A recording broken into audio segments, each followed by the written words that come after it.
एक दिन बाद ऑयल मार्केटिंग कंपनी ने एक बार फिर पेट्रोल और डीजल की कीमतों में इजाफा किया है। मुल्क के 4 बड़े मेट्रो शहरों में पेट्रोल 27 पैसे और डीजल 30 पैसे महंगा हो गया है। इसी की वजह से मुंबई में पेट्रोल 103 रुपये फी लीटर और डीजल 95 रुपये फी लीटर को उबूर कर चुका है। चेन्नई में पेट्रोल भी पहली बार 98 रुपये फी लीटर को उबूर किया है। दिल्ली और कोलकाता में पेट्रोल 97 रुपये फी लीटर के करीब है।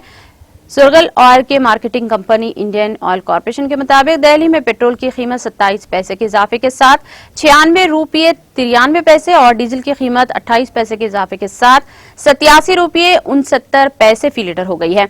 जून में अब तक दिल्ली में पेट्रोल की कीमत में 2 रुपये 70 पैसे और डीजल की कीमत में 2 रुपये 54 पैसे का इजाफा हो चुका है। इससे कबल मई में पेट्रोल 3 रुपये 83 पैसे और डीजल 4 रुपये 42 पैसे महंगा हुआ था। मुंबई में पेट्रोल की कीमत में 26 पैसे और डीजल की कीमत में 30 पैसे का इजाफा हुआ है। वहां 1 लीटर पेट्रोल की कीमत 103 रुपये 8 पैसे और डीजल 95 रुपये 14 पैसे फी लीटर पर है।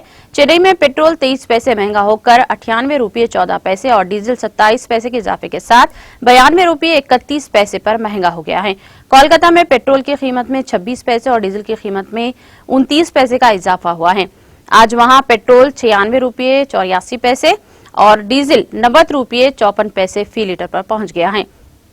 पेट्रोल और डीजल की कीमतों का रोजाना सुबह जायजा लिया जाता है और इसी बिना पर हर सुबह 6 बजे नई कीमतें लागू होती हैं।